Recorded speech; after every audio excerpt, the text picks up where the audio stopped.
तुला राशि के जितने भी लोगों को कुछ समय के अंदर क्रिप्टो मार्केट से शेयर से नुकसान हुआ है या ऐसा लगता है कि जैसे आपका ध्यान पूजा पाठ से भटक रहा है, आपका ध्यान पढ़ाई से भटक रहा है, गलत चीज़ों की तरफ शौक जा रहा है, कम उम्र में पैसा कमाने की इच्छा हो रही है या आपके रिश्ते ब्रेक हो रहे हैं।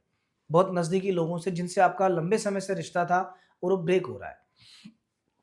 और या फिर आपको ऐसा लगता है कि आपका समय बहुत वेस्ट हो रहा है, दोस्तों के कारण कोई नुकसान रिसेंटली आपको हुआ है। तो ये आज का वीडियो स्पेशली आप लोगों के लिए है। तुला राशि के ऐसे सभी लोग कहीं न कहीं राहु या केतु से विशेष पीड़ित हैं और इसी के कारण ये सब घटनाएँ आपके साथ घट रही हैं। इसका आज आपको केवल समस्या हम बताने नहीं आए। इन सभी समस्याओं का आसान समाधान भी मैं आपको इस वीडियो में बताऊँगा। आगे चल के आपको समाधान मिलेगा, लेकिन आप कंटिन्यू इस वीडियो में बने रहिए। बहुत सी अच्छी चीज़ें आपको देखने को मिलेंगी। उपाय जो भी रहेंगे वो अनुभव बेस्ड रहेंगे। मीन्स पहले हमने उनको कुछ लोगों को बताया है, उन्होंने किया है, बाद में एक्सपीरियंस लेने के बाद फिर मैं आपको बताने जा रहा हूँ। बहुत सिंपल सरल उपाय हैं। समस्या है तो समाधान भी है, बस आप जुड़े रहिए। तो दोस्तों, फर्स्ट ऑफ ऑल हम बात करेंगे कि तुला राशि के साथ क्या चल रहा है, ये लोग कैसे होते हैं, क्या ध्यान रखना चाहिए और कौन से ग्रह हैं जो परेशान कर रहे हैं, क्या-क्या परेशानियाँ दे रहे हैं। परेशानी के बाद फिर हम बात करेंगे सॉल्यूशन की। तो सबसे पहले तुला राशि के लोग शुक्र प्रधान लोग होते हैं, मेहनती होते हैं, थोड़े आराम पसंद होते हैं, जीवन में पैसा कमाते हैं लेकिन खर्च भी करना चाहते हैं। केवल जोड़-जोड़ के पैसा रखना तुला राशि के लोगों की आदत नहीं होती है। ऐसे लोग सुंदर दिखना चाहते हैं, सभ्य दिखना चाहते हैं, डिसेंट होते हैं, ढंग से बात करते हैं, कम्युनिकेशन स्किल्स अच्छे होते हैं, कभी गलत तरीके से पैसा कमाने की इच्छा नहीं होती। हालाँकि शॉर्ट टाइम में पैसे वाले बनना चाहते हैं कि मैं जल्दी से बहुत पैसा कमा लूँ, पर दिल दुखा के पैसा कभी नहीं ला आता इनके पास में जो। और जब पैसा आता है उसे खर्चा करते हैं खुद पे भी, दूसरों पर भी, घर वालों पर भी। ओवरऑल तुला का मतलब होता है तराजू। तो कहीं न कहीं ये लोग बड़े बैलेंस्ड माइंड होते हैं, एकदम बैलेंस। घर में, परिवार में, पत्नी में, सोसाइटी में कैसे बैलेंस बनाना है वो इनको पता होता है। एक खास बात जो होती है आप लोगों की वो कि आपकी राय सबके लिए अच्छी है। तुला राशि शुक्र की राशि, शुक्र कौन है? दैत्य गुरु। तो जब दैत्य गुरु के अंदर दिमाग तो बहुत ज़्यादा है, तभी तो वो भी पहले गुरु ही थे, ब्राह्मण थे वो भी और बाद में जाके वो दैत्यों के गुरु बन गए। इधर बृहस्पति जो थे वो देवताओं के गुरु बन गए। तो ज्ञान बहुत सारा है। ज्ञान होने के कारण कहीं न कहीं आपका सजेशन दूसरे व्यक्तियों के लिए बहुत अच्छा है। किसी भी व्यक्ति को अगर आप कोई काम करने की सलाह दोगे तो बिना सोचे विचारे नहीं दोगे और जब दे दोगे तो उसको फलेगी वो चीज़। लेकिन अभी इस समय तुला राशि के लोगों का हालाँकि सभी राशियों में अगर मैं कंपेयर करूँ तो तुला राशि के दिनमान अच्छे हैं, पर थोड़ी परेशानियाँ हैं। जो छोटी-छोटी परेशानियाँ पर वो परेशान करती हैं आपको। क्या परेशानी है? सबसे पहली चीज़ तुला राशि के जितने भी स्टूडेंट्स हैं, उनके साथ दिक्कत है। राहु के कारण ध्यान बहुत बहुत भटकता है। आप पढ़ना चाहते हो, इच्छा है, बड़े बनना चाहते हो लेकिन कंसंट्रेशन नहीं हो पा रहा आपका। कंसंट्रेशन वीक है, ये सबसे बड़ी समस्या है। दूसरी चीज़, यहाँ बैठा हुआ राहु कहीं न कहीं आपको गैम्बलिंग की तरफ लेके जाता है, नशे की तरफ लेके जाता है।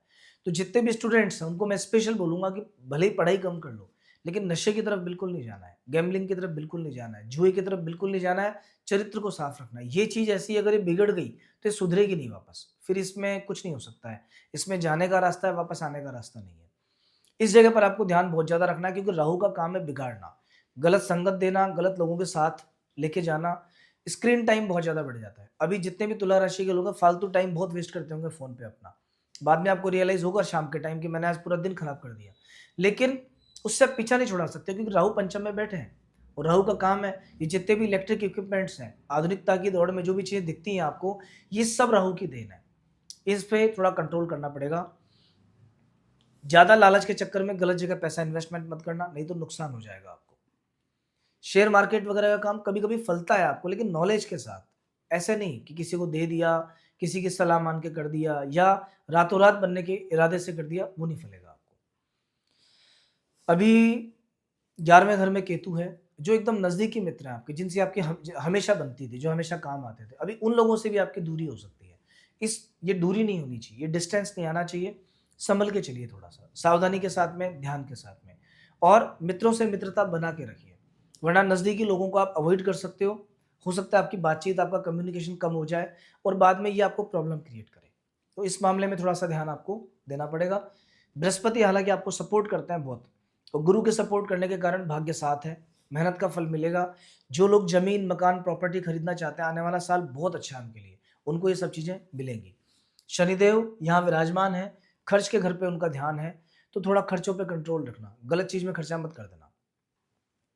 थर्ड हाउस पे सूर्य पे शनि की दृष्टि है, पिता से रिश्ते बचा के रखना इस महीने के अंदर।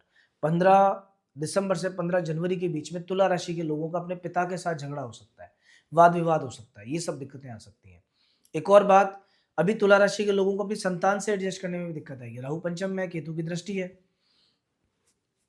कहीं ना कहीं बच्चे आपकी बात नहीं मानेंगे, बच्चे किसी बात का जवाब भी दे सकते हैं और ये चीज आपको बहुत परेशान कर सकती है। पैसा बचा के रखना, जो पैसा कमाते हो फालतू कहीं लगाना मत, 2 पैसे की सेविंग्स करना। इस समय पर गोल्ड या सिल्वर किसी भी धातु में इन्वेस्टमेंट करना ठीक है आपके लिए। टूर एंड ट्रेवल का काम, टूरिज्म का काम, बाहर का कपड़े का काम, घूमने फिरने से जुड़ा कोई काम, इंपोर्ट एक्सपोर्ट का काम, विदेश का काम, ये सब काम काज आपको फायदा देंगे। अगर आप एजुकेशन के इंडस्ट्री से जुड़े हो, कि आप एक शिक्षक हैं या आपका कॉलेज है, स्कूल है, कोचिंग इंस्टीट्यूट है, तो भी आपका काम फिलहाल जून तक बहुत अच्छा है। हालांकि जून के बाद भी जब बृहस्पति कर्क राशि में आ जाएंगे तब भी बहुत अच्छा रहेगा, अभी फिलहाल बहुत ही अच्छा है।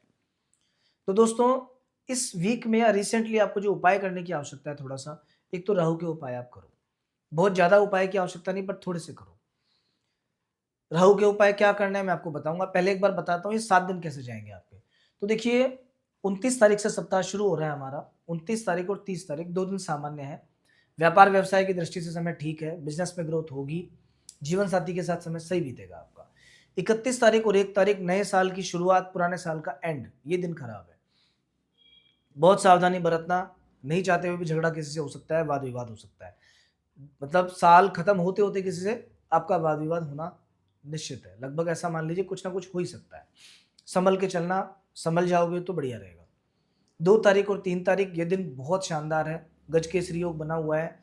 उच्च राशि के बृहस्पति और चंद्रमा का जो संयोग बनता है ना, ये बहुत बढ़िया होता है और भाग्य स्थान में बहुत ही अच्छा होता है।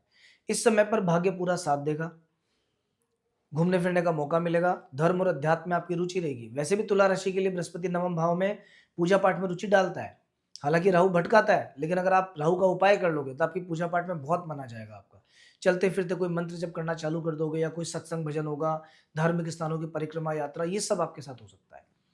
4 तारीख का दिन कामकाज के लिए बहुत अच्छा है, नौकरी पेशा व्यक्तियों के लिए बढ़िया है, व्यापारी के लिए बहुत अच्छा है, स्टूडेंट्स के लिए बहुत अच्छा है। चंद्रमा के ठीक होने से मन एकाग्र रहेगा। जिन लोगों के रिश्ते खराब हो चुके थे, कोई डिस्टर्बेंस चल रहा है रिलेशनशिप में, वो रिश्ते भी आपके अभी बेटर हो जाएंगे पहले के कंपैरिजन में। तो अभी बात करेंगे चलते चलते उपाय की। राहु का उपाय क्या करना चाहिए? सबसे पहला उपाय, ऐसा कंबल जिसमें 2 रंग है, ये राहु केतु दोनों का उपाय कर देगा। वो कंबल आपको दान करना चाहिए कम से कम 8 लोगों को। आने वाले 1 महीने में कम से कम 8 लोगों को कंबल बांट दो, बहुत अच्छा है। इतनी आपकी सामर्थ्य नहीं है, इतना आपके पास समय नहीं है, तो और सिंपल उपाय है, तिल पट्टी या गजक या तिल, ये खरीद के लाओ और कम से कम 10-20 लोगों को आप बांटो अपने हाथ से। तिल की गजक बांटना, ये तिल के लड्डू बांटना, ये भी बहुत अच्छा उपाय है।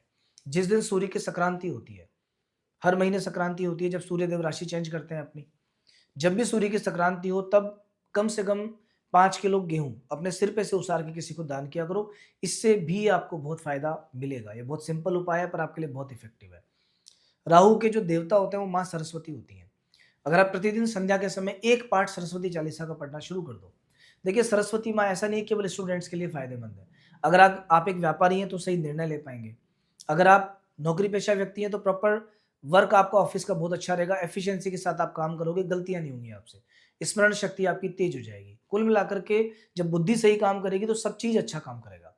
तो आप इसीलिए सरस्वती चालीसा एक पढ़ना स्टार्ट कर दो।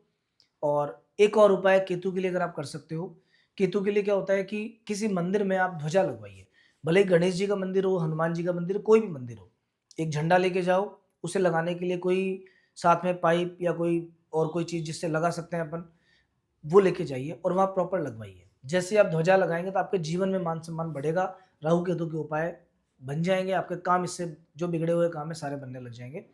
तो दोस्तों, बहुत सिंपल सरल उपाय मैंने आपको बताया, करके देखिए, आपको खुद को फायदा होगा, अच्छा लगेगा। एक और बात चलते चलते बता देता हूँ कि राहु जो होता है ना, ये झूठ का प्रतीक होता है। अगर आप चाहते हो कि आप पे राहु का प्रभाव नहीं हो तो झूठ बोलना बंद कर दो छोटी छोटी बातों में। जैसे हम कई बार किसी को बोलते हैं कि हाँ मैं 5 मिनट में आ रहा हूँ, बस मैं अभी पहुंचा हूँ, आधे घंटे में पहुंच रहा हूँ, यहाँ पहुंचा हूँ, आपको पता भी नहीं चलता और सारे दिन में कितनी बार आप झूठ बोल देते हो। ये राहु का प्रतीक है। इसे बंद कर दो। कोशिश करो कि जो सच है बस वही बोलना है या नहीं बोलना है। मौन रह जाओ कोई बात नहीं, पर झूठ मत बोलो छोटी-छोटी बात में भी। बस इसी से वाणी की शुद्धि होगी, राहु देवता प्रसन्न होंगे, केतु प्रसन्न होंगे, बाकी जो ग्रह खराब है वो सब ठीक होंगे। तो बहुत सिंपल सरल उपाय हैं। नेक्स्ट वीक हम फिर मिलेंगे, लेकिन अगर आपने हमारे चैनल को सब्सक्राइब नहीं किया तो प्लीज़ कर लीजिए, जिससे आप और हमारा साथ बना रहे। जय श्री राम।